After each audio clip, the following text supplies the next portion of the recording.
And I was talking about like a countable state space. I'm going to throw that away. We don't need countable. I'll explain as we go along. So this, is this hard to read? So actually, in the very beginning, I go dv for differences. So I've got pv, which is a conditional expectation, minus v. And then less than or equal to some minus a function, that's one example, plus a constant times a small set. So a small function.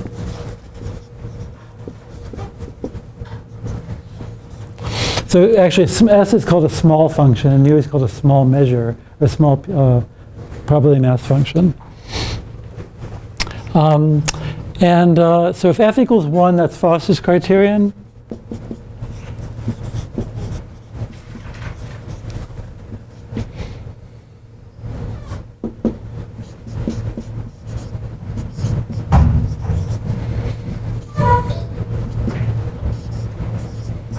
It's just called V3 in my book. I know there's no other name for it, and it's it's used a lot. And then finally, if F is equal to a scaled version of V,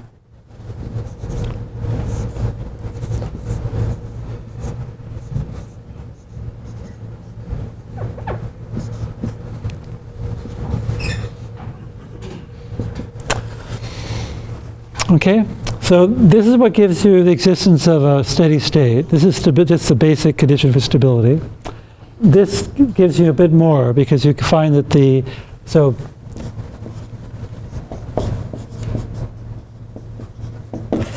pi, which is what I'm calling the invariant probability mass function, exists. Here it exists, and also pi of f is finite.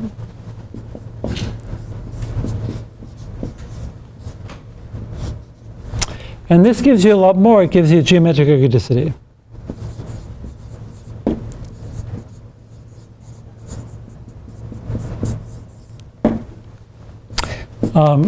Basically, the transient distributions converge to the steady state at a geometric rate, right? And I should put if and only if there's a converse to each one of these. So if there's an invariant probability mass function, then there's a solution to Foster's criterion and for everything else. Right? So what was missing last time was an example. We did look at like that simple Q and actually validate this in a special case.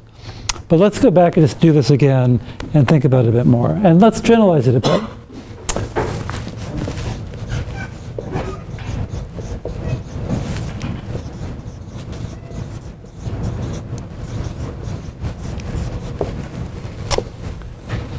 So I want to look at something a little more general, just so we can think a little bit harder about how to think, how to study these things.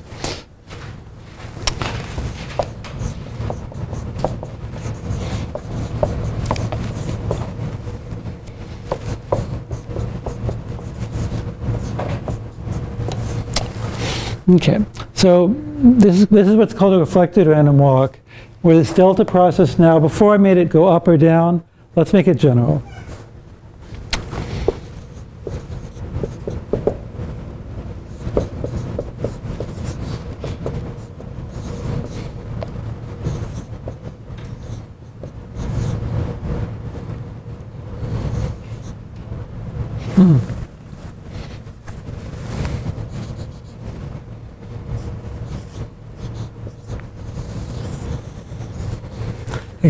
I'm going to denote the mean of this as minus delta, just to emphasize I can assume it's negative, all right? And I claim the same sort of picture will hold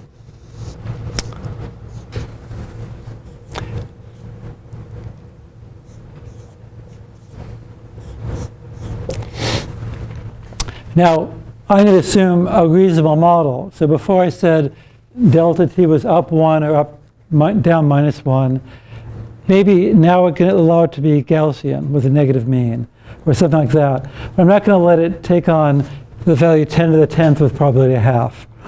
So 10 to the 10th is a big number, all right? And if that is 10 to the 10th, then I've really compressed space, like I said before. And if you actually plot it, if you plotted this, you would just see a fluid model, because I'm basically compressing space and I'm compressing time as well. That's what would happen if you actually try to squeeze it onto the blackboard with such a large initial condition. It's just the fact that the max disappears. If you start with a really large initial condition, you're just summing up a bunch of deltas. So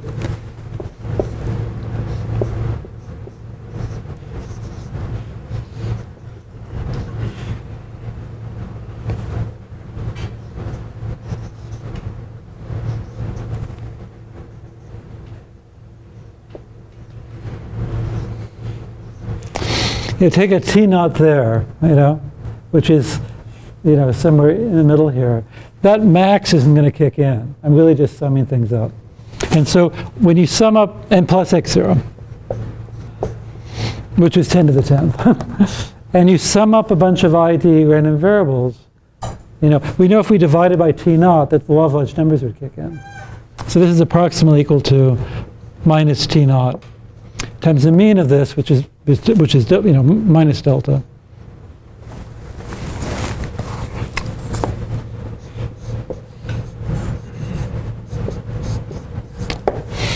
Okay, so this is the sort of thing when you have models like this, you want to sort of think about how they behave, in advance.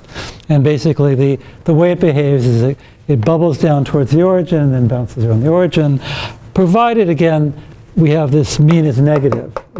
If this was positive, you would just shoot off to infinity. They'd be start at that large initial condition, it'd be very unlikely you'd even touch 0 before heading off to infinity. Right? All right, so we can guess that even in this more general case, where this is just ID, I'm not even assuming it takes on integer values. So this is no longer a Markov chain on the integers. It's a Markov chain, on the real positive real axis. But we can still apply, these theorems are still true. If I've got a minorization and the drift, I've got positive recurrence. So it's still true. These theorems are completely agnostic to whether it's a countable state space or not. And take a look at my proof. I pulled a fast one. I never, ever needed anything to be countable, because this abstraction never needed nu to be a probability mass function. It could have been a general probability measure. It could have been a Gaussian. You just look at the proofs. Look at anywhere where I used a countable state space. It never came up. Except, well, I guess the unit chain assumption, but I'll just call this the unit chain assumption. Once you have this minorization and this drift, you have the equivalent of unit chain, And that's the whole course. I'm not going to get into the detail. I'm going to tell you that, and you could read about it in another lifetime. But anyway, so you can just believe me that these theorems are true in general. All right, so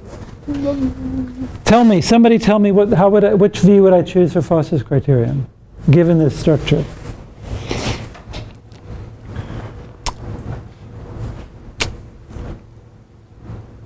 So Foster's criterion just says, F equals 1.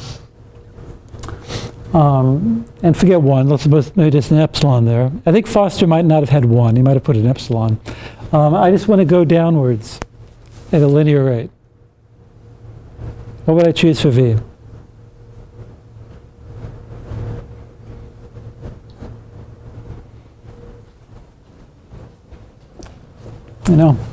The process is already going down at a linear rate already. So a linear function should do it.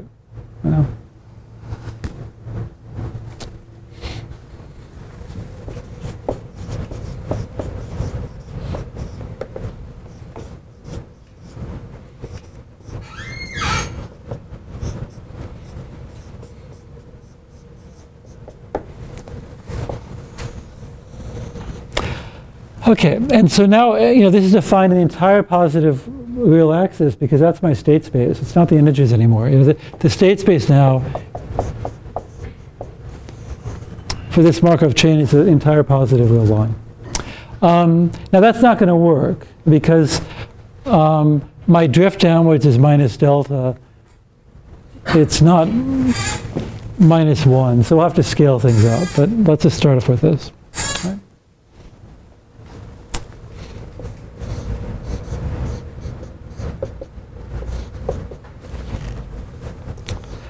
Okay, so this dv is PV minus V. And remember, that's like all defined in terms of conditional expectations.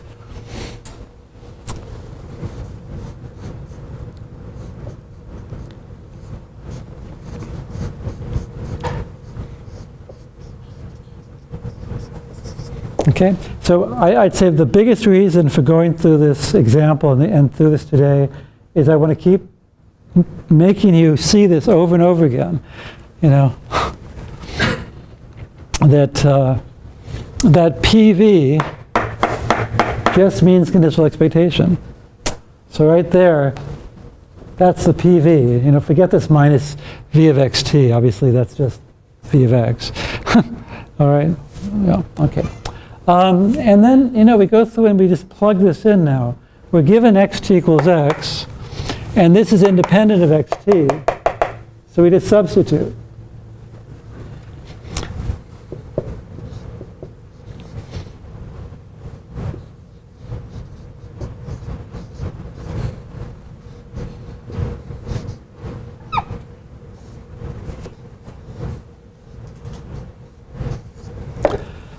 Okay, and I put 1 there. If you want me to, I'll put an 11.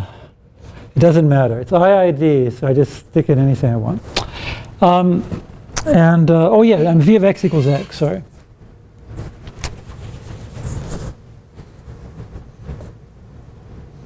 All right. And when I have a max of 2 numbers, I can always subtract a number. So actually, it's the same as this.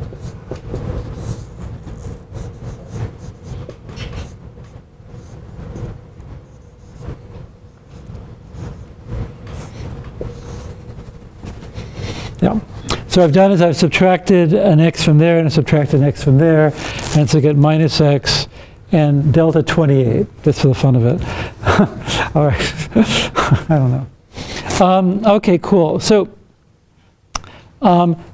x we're going to take to be big, you know, 10 to the 10th. And we're going to, you know, basically, I'm not going to worry about this thing here yet. I just want to make sure that if for large x I get a negative drift, and we'll talk about what that means later. So let's see.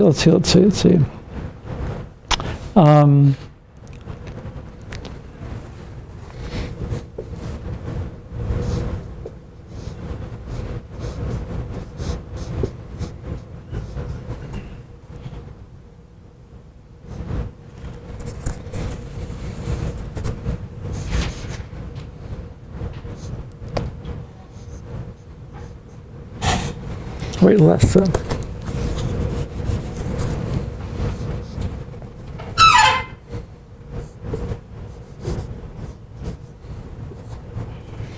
I should keep my delta 1s in here now.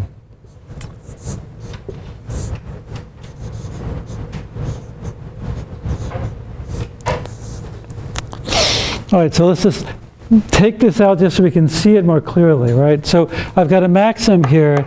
It'll be minus x if this guy is less than this, right? So I'll put that in. And Caleb thinks I should have a whole tutorial session on indicator functions at the beginning of the course. So anyway, consider this part of the tutorial. And then if this is bigger, then I get delta 1, right? And so I can just get a bound there.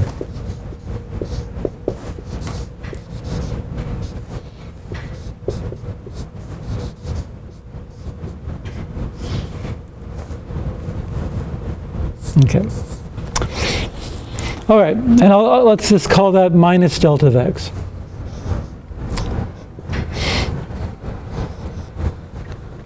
All right, so I had minus delta was the mean. And now I've got a mean, but unfortunately with this ugly little term here. All right.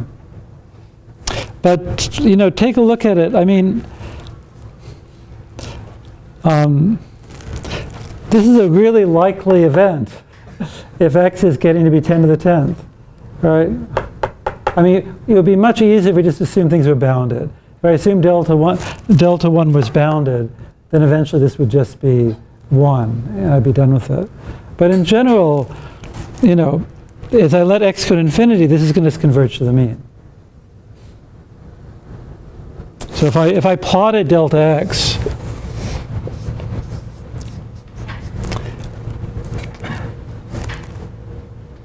I put it the wrong place.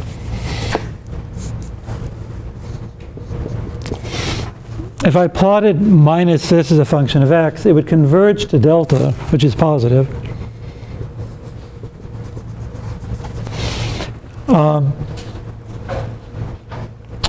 When x is 0, I have the expectation of delta 1 times the indicator function that's positive. So that's a positive quantity, so its minus is negative. So I start out here negative. All right. But as I increase x, this decreases, and so this would be increasing. Like that. And so I could just pick a point if I like.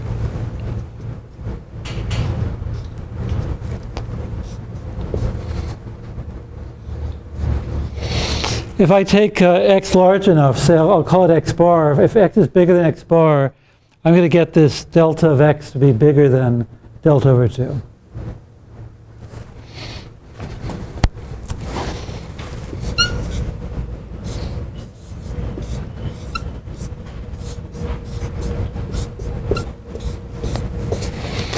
So we have something that looks like Foster's criterion. There's two problems. One is that my drift is not minus 1, but it's just minus delta over 2. So I have to deal with that. And secondly, where's this small set? What's going on? So what we really have is we redefine this. Let's define v of x to be equal to 2 over delta times x. All right?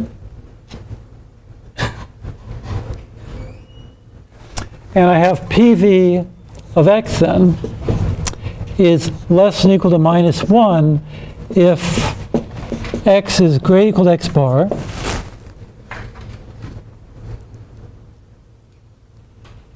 Right? Because this v, put a knot on it. It didn't work.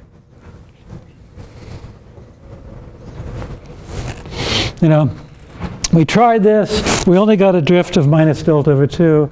That's not enough. We want minus 1, so we scale it up. But then we get a drift if x is big. X bar might be 10 to the 10th. It's some huge number.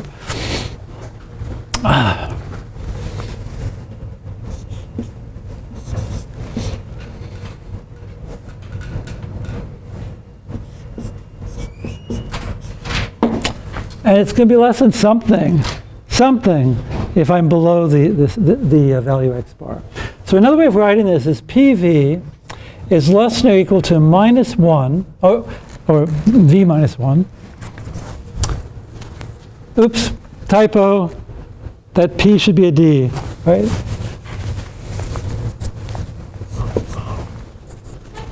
Got a D there. All right.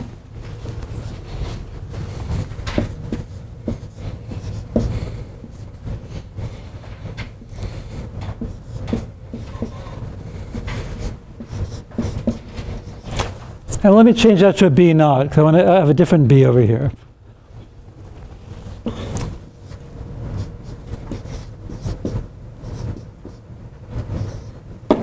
All right. So we got something a little different than we asked for. It's a little bit weaker. I've got, what I wanted was minus 1 plus B times S, where S satisfies this minorization condition. Right? What I get is B times something sort of big, an indicator function of some set, big set, but it's a bounded set. And what I want to do is I want to explain to you, actually, Foster would disagree with this. He'd say, that's not quite what I said. So I want to explain how I can actually extend this result and still say that this implies positive recurrence. So this turns out to also be equivalent to pi exists. All right, and let me explain what goes on here. So here I talked about small functions. What I want to do is forget about functions. I'm going to look at the special case of sets. Well,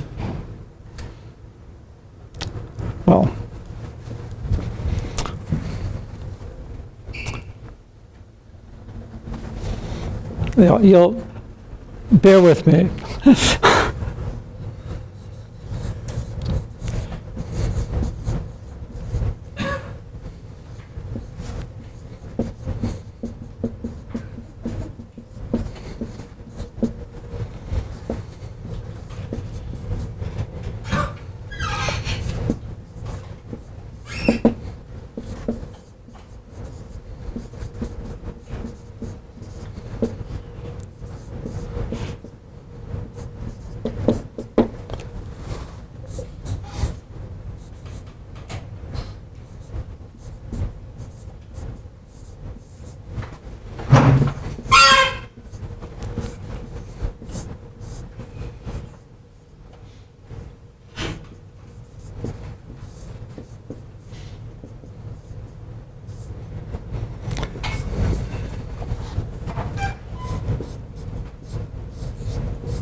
All right, so I defined small sets last lecture for simplicity just in one hop. But that's not the definition you'd find in Foster's thesis or in my book or anywhere in the literature. They actually have one more degree of freedom. You don't have to do it in one hop, you could do it in n0 hops. All right? And so we have this funky notation here, which again just means the probability that I'm in a set A after n0 seconds, given that I started at x, is dominated by S of x times nu of A for any point x and any set A which is allowed. All right? Okay. Now, that's one thing. And I can kill this now, can't I? Any questions about this?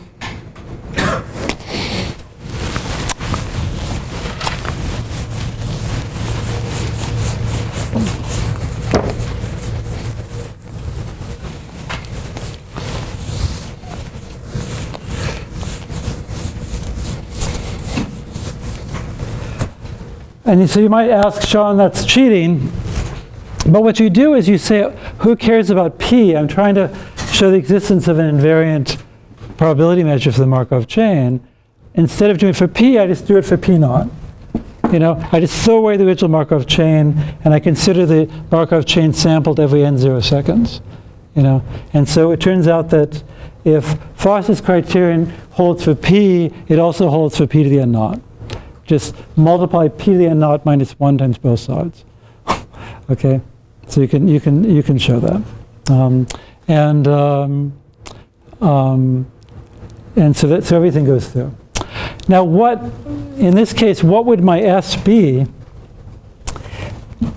It's going to be what? It's, you know, S is going to be an indicator function, all right, but scaled.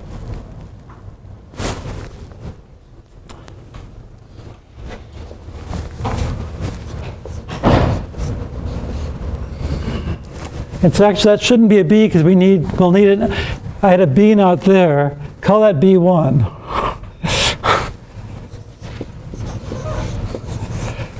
Because if I'm going to get something like that, my S of x is going to be epsilon times the indicator function S of x.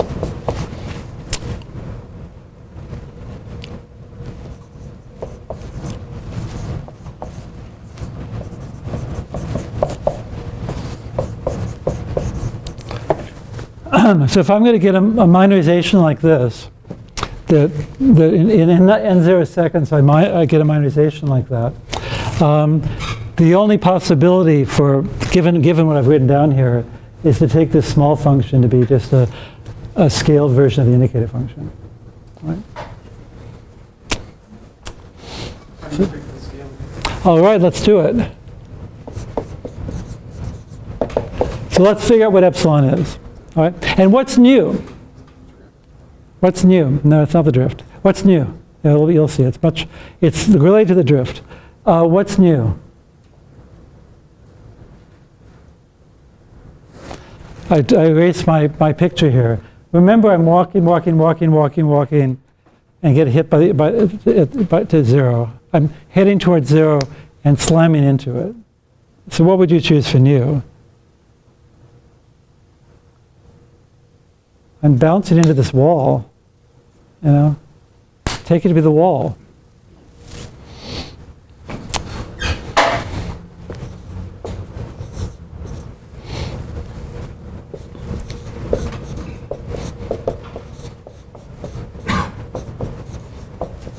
Okay, so use this target that you keep bouncing into. All right. So then, how do you get epsilon? So you're partially right; it's related to the drift, but we need to think about this.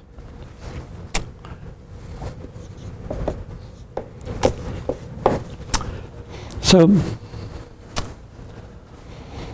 let's see my S.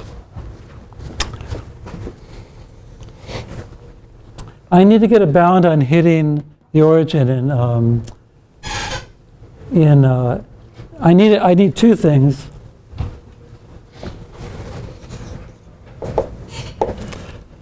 I need to find a time, n naught, and also this epsilon, so that this minorization condition holds. So what I want is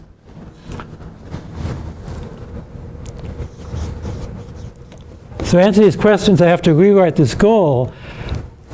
This abstract-looking minorization condition becomes much simpler. Again, S is just an indicator function of a bounded interval, and nu is just a point mass at 0. So I'm just asking, what's the probability of being at 0 starting in S?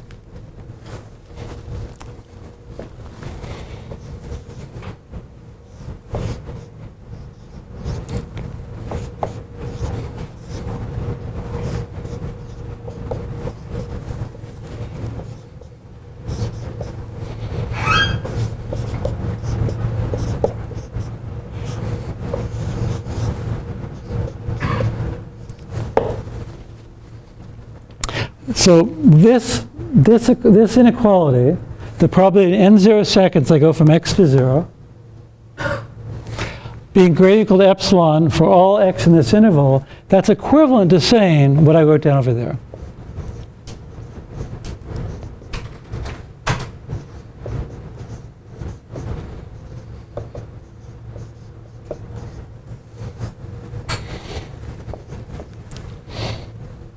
These statements are identical.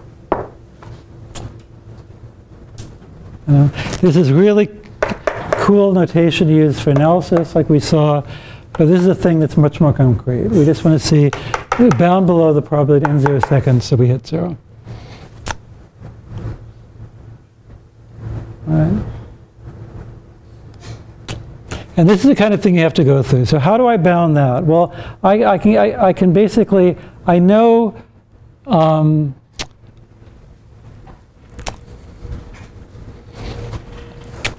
that the mean of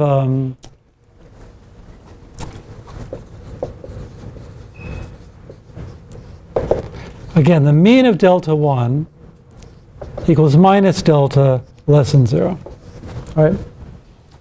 And so say the probability that delta 1 is, say, less than or equal to minus delta over 2 is greater than 0. That's easy, right? It's got to,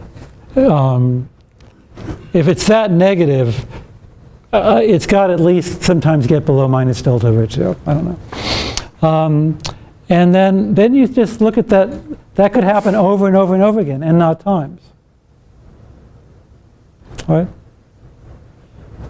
So the probability that x t is less than or equal to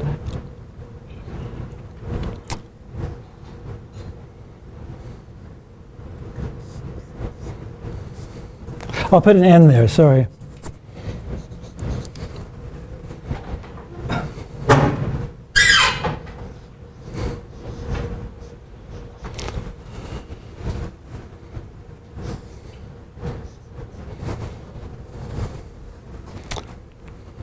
let's give it a name. Let's call it gamma. Gamma is the probability of this event that delta of 11 is less than or equal to minus delta over 2. That's a positive number. And the probability of this happening consecutively, that delta 1 is less than this, delta 2 is less than delta, capital delta, that happens over and over and over again, n naught times, is the product gamma to the n. And I can't quite do this because I'd violate, this can become negative. So I guess I can put in the max of 0. Or I could just say that I'm not letting n naught to be bigger than this. All right. Okay. Now,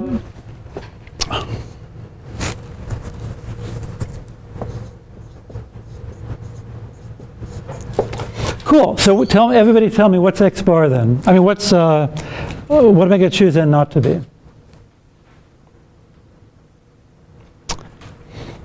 I'm going to choose n naught, so that's 0, right? So n naught, and for all x naught, so I have to look at the worst case. And the worst case is the x bar that I told you. So I want x bar minus n naught times delta over 2 to be less than or equal to 0. That's how I have to choose n naught. And so n naught just has to be greater or equal to that value.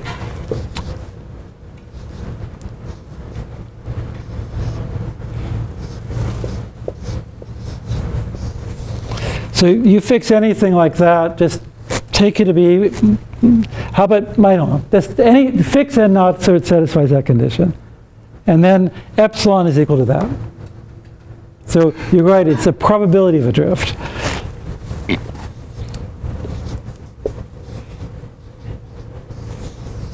So that's how it's done. So we don't try to construct these small functions because it's in practice, it's always an indicator function. In practice, the only thing you can ever do is prove things like this, that I have a bound whenever I start in some set. That's how you apply this in practice. Okay? Some of you are nodding.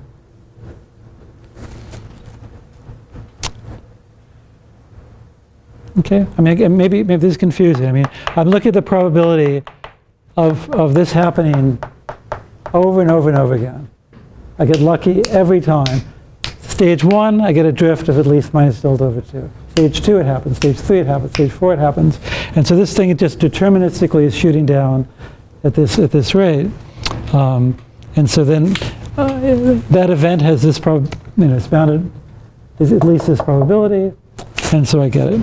These are horrible numbers, These are awful numbers, and so that's why sometimes these if you actually want to get bounds on anything, sometimes it's tricky because these calculations can be very crude. Right? Okay. All right. No questions? It's all trivial.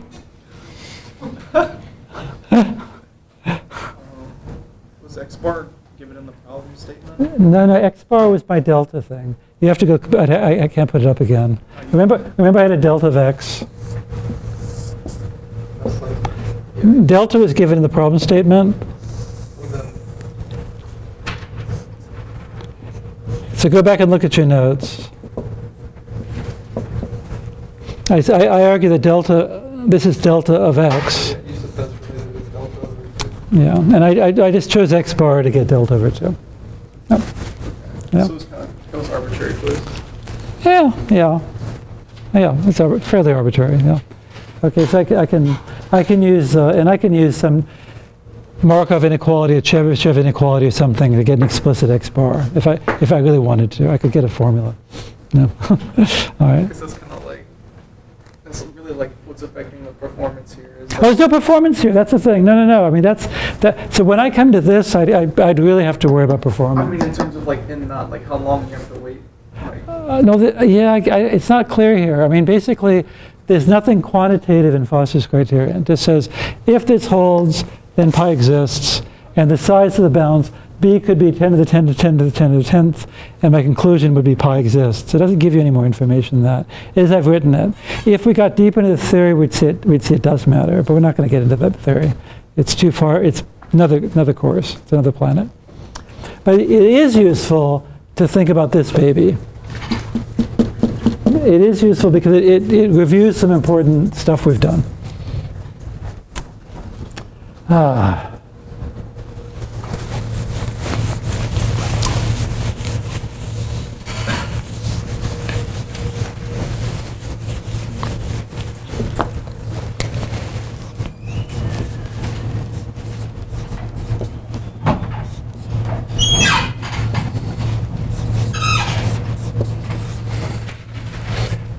So this is the way you would find this written in an ordinary textbook. The condition for geometric ergodicity, I wrote down BS before.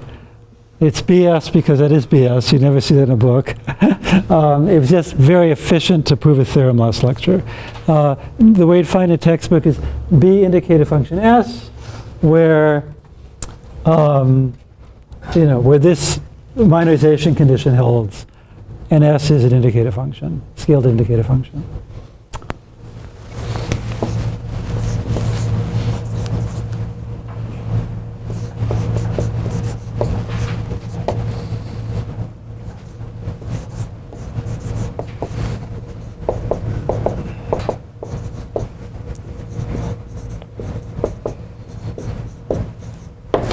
All right, so this is again, this is the full statement of this geometric ergodicity drift condition.